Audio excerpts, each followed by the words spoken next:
digital album launching po. Ay! Ayan. Ito pa.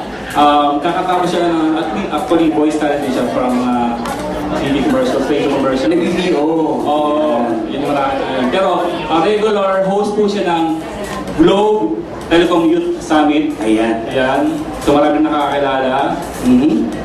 Wala bang palakpakan yung mga fans dyan? Diba?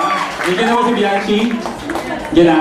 Samantalahin nyo na to guys ha, hanggat medyo malapit pa siya sa atin kasi few months from now, this guy, you know, baka mamaya sa araw na ito mo sa pinapanood, general admission ka na lang ha. So, ito na po ang kanyang album launching sa kanyang digital album. Ladies and gentlemen, Hindi pa tinatawag. Mag-order na po kayo kung nagugutom kayo. Murang-mura lang sa Polari. Ayan. Murang-mura lang yan. pwede tayo magpika-pika, try natin. Pika-pika. Ano yung mga special sa needs? lupa.